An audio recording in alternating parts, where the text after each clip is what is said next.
Seguimos trabajando, seguimos aprendiendo. Me está pesando un poco ya esto de extrañarlos tanto, pero el hecho de saber que están trabajando tan bien me hace sentirlos un poco más cerca. Así que sigamos así. Les mando un beso enorme. Y bueno chicos, no sé si se habrán dado cuenta, pero nos estamos convirtiendo en una especie de experto en estos de los sistemas del cuerpo. ¿Se acuerdan que el año pasado aprendimos del sistema digestivo, el respiratorio, el circulatorio, el excretor? Hace poquito vimos el sistema inmune. Bueno, y ahora nos falta un sistema muy importante, que es el sistema nervioso, ¿sí? Y todos esos sistemas que hemos aprendido antes dependen de él, dependen del sistema nervioso, ¿sí? Si yo les digo sistema nervioso a ustedes, y les pido que me digan cuál es el órgano principal o qué es lo primero que se les puede venir a la mente, seguramente muchos van a decir cerebro. ¿Y saben qué? Están en lo cierto, ¿sí? El cerebro controla gran parte de lo que es el sistema nervioso. Ahora, ¿a qué hacemos referencia cuando hablamos del sistema nervioso? Fíjense ustedes que también estuvimos viendo hace poquito el tema de los receptores. Nosotros estamos en constante recepción de estímulos, tanto externos como internos, ¿sí? Yo en este momento, mientras estoy parado acá, por ejemplo, mi sistema nervioso está trabajando full porque está pensando qué palabras decir, está dándole la orden a mi lengua para que diga esas palabras, ¿sí? Mientras voy pensando, mientras voy mirando que acá estoy un poco despeinado, mientras también estoy pensando que me pica el pie, mientras también estoy preocupado porque todavía no apague la luz, no sé, ¿sí? Fíjense, todo eso está pasando en este momento en mi cabeza gracias a mi sistema nervioso. Y en el de ustedes también, porque ustedes ahora están sentados mirando este video o parados, no sé, mirando este video y bueno, ahí sus receptores están a full en este momento, ¿sí? Los fotorreceptores, ¿se acuerdan que están en los ojos? Están captando la pantalla, entonces ustedes están prestando atención. Al mismo tiempo, los mecanorreceptores del oído van recibiendo el sonido, ¿sí? Toda esa información que entra por sus ojos y sus oídos se va procesando en el cerebro para que ustedes los puedan entender. Al mismo tiempo estarán pensando, uy, puede ser que termine esto rápido porque quiero ir a jugar, porque... Bueno, todo eso también está pasando en su sistema nervioso, ¿sí? Y no solamente recibimos estímulos externos, ¿sí? Sino también internos. A alguno a lo mejor le está doliendo la panza, tiene ganas de ir al baño, a alguno a lo mejor tiene hambre, ¿sí? Tiene sueño, cosas que van pasando en el interior que nos van avisando de tal o cual cosa, ¿sí? Entonces el sistema nervioso es fundamental, es muy importante, ¿sí? Y así como de cada sistema estuvimos viendo los órganos que lo componen, acá no solamente vamos a hablar del cerebro, ¿sí? Cuando hablemos del sistema nervioso lo vamos a separar, por decirlo de alguna manera, en dos cuestiones importantes. Si vieron el video de la clase pasada, lo van a entender mucho mejor. Por un lado, vamos a hablar del sistema nervioso central y por otro lado del sistema nervioso periférico, ¿sí? Para que no nos confundamos con estas palabras, las analicemos un poquito. Central, centro, ¿sí? Es lo que tengo bien en el centro del sistema. Si yo me pongo a pensar y me parto a la mitad, el cerebro, ¿sí? Va a ser parte del sistema nervioso central y también la médula espinal, ¿sí? Que vendría a ser la que está cubierta, ¿vieron? Por la columna, los huesos que tenemos en la espalda. Bueno, ahí adentro está la médula espinal. Entonces está en el centro del cuerpo, ¿sí? Así que el sistema nervioso central está compuesto entonces por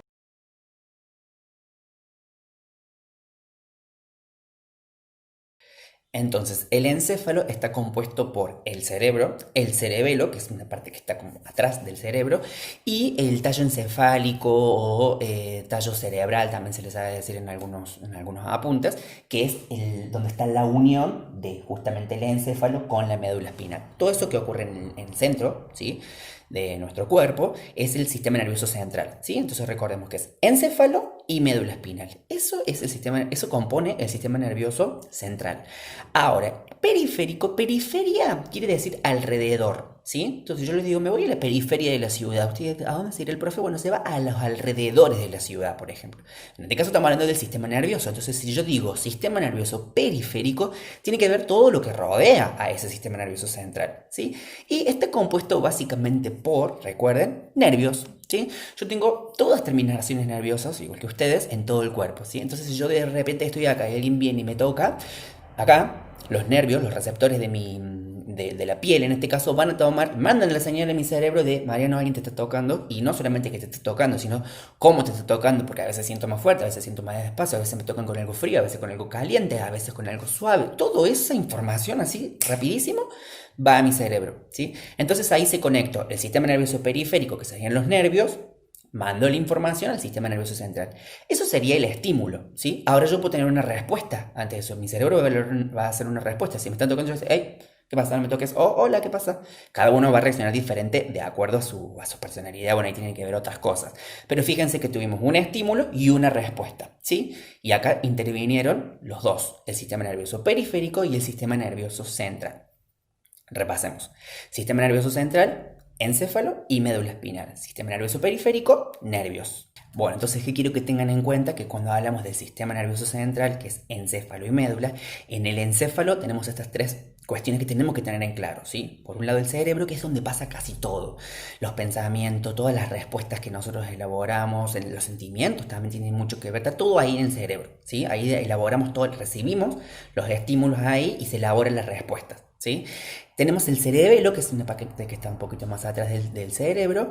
También tiene muchas funciones, pero les digo una como para que se acuerden, el equilibrio. El equilibrio se trabaja en esa zona. Entonces, por ejemplo, si yo ahora estoy parado y no me estoy cayendo, es gracias a que me está funcionando bien por lo menos el cerebelo. Entonces, de esa forma puedo mantener el equilibrio. Si ustedes ahora están sentados, también, porque no están como un sachet de leche que se van por un costado, ¿sí? Tienen esta rigidez, aparte de huesos y otras cuestiones que lo permiten.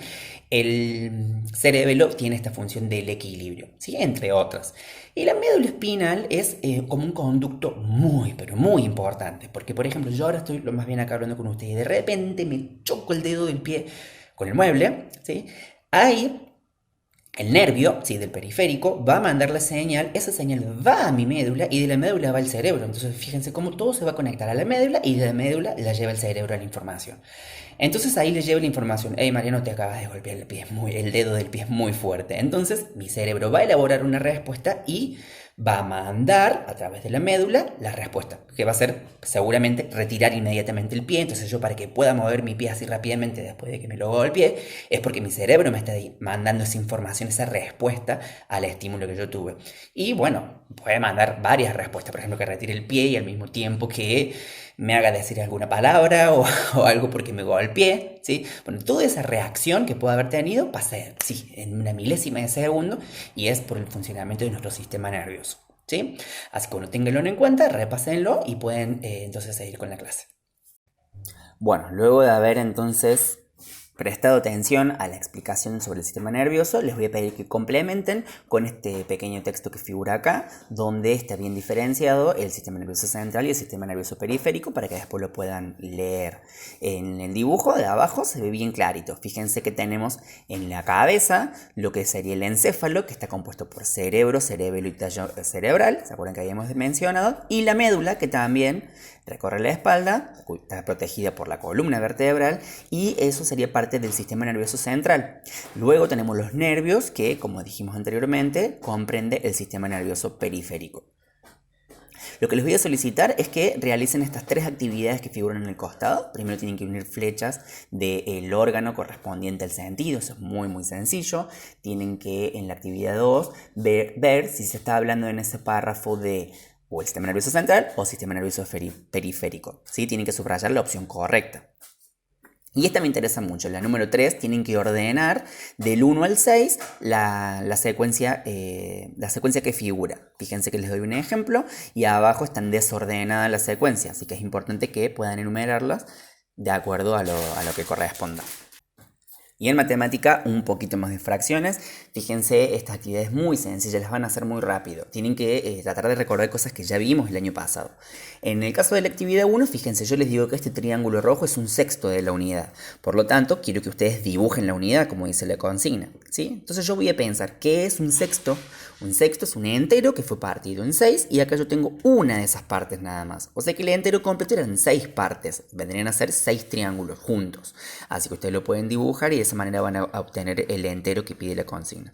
En el caso de la figura B es 2 séptimos. Es decir que el entero fue partido en 7 y vos ahí tenés 2. Yo ahí no veo 2, yo veo un solo cuadrado, por ejemplo. Vos lo que podés hacer es usar la técnica que usamos el año pasado también de hacer líneas imaginarias. Entonces si vos esa figura la partís en 2, ahí podemos ver que tenemos 2 partes. Bueno, el entero completo tenía 7 partes, así que fíjate qué tenés que agregar para tener el entero completo.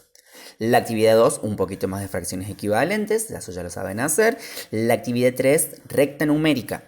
Fíjense, la recta numérica es sencilla si nos ponemos a pensar de esta manera. El entero acá va a ser del 0 al 1. Esa franja, esa línea, es el entero. ¿Sí? Si yo quiero decir qué fracción es la letra A, me tengo que fijar que el entero fue partido en 1, 2, 3, 4, 5, 6 partes. Y la A está detenida en la segunda parte. ¿Sí? Entonces yo puedo decir que A es igual a 2 sextos, porque el entero fue partido en 6 y la A llegó hasta el segundo nada más. ¿Sí? 2 sextos. Así van a ser con el resto de las demás letras. La actividad 4 tienen que ordenar de menor a mayor estas fracciones. Acá sería importante que tengan en cuenta que hay fracciones que se pasan del entero y hay fracciones que no llegan a un entero. Eso es muy importante para poder darse cuenta. Por ejemplo, la primera, un medio, todos sabemos que es la mitad de algo, o sea que no llega a un entero. Pero miren, por ejemplo, la 5 cuartos. 5 cuartos quiere decir que algo fue partido en 4 y se han tomado 5 partes, o sea que se tuvieron que tomar más de un entero. Este evidentemente es mayor, así que el que quiere puede dibujar, si no pueden darse cuenta de esta manera lógica. Fíjense cómo les conviene y las van a ordenar de la más chiquita a la más grande. Y la actividad 5 tiene una situación acá entre dos chicos, Pablo y Pilar, tienen un álbum con figurita, el mismo. Pilar cubrió 3 séptimos del álbum y Pablo 5 novenos. ¿Quién completó más? Dice. Acá pueden hacerlo de dos maneras. Si quieren pueden dibujar los dos gráficos y ver quién tomó más. Y si no, otra opción muy buena para poder comparar fracciones que tienen diferente denominador es convertirlas, pasarlas a una fracción equivalente con el mismo denominador. ¿Sí? Yo tendría que convertir ese 3 séptimos en una fracción equivalente que tenga el mismo denominador que el 9, entonces tendría que buscar qué múltiplo común tienen el 7 y el 9. Puede ser, por ejemplo, el 63. Entonces, si yo a las dos fracciones les busco su equivalente con denominador 63, me va a ser mucho más fácil darme cuenta quién ocupó más, porque vamos a tener ahí una fracción con el mismo denominador. Y bueno, eso sería todo lo que van a tener que hacer el día de hoy. Les mando un beso grande.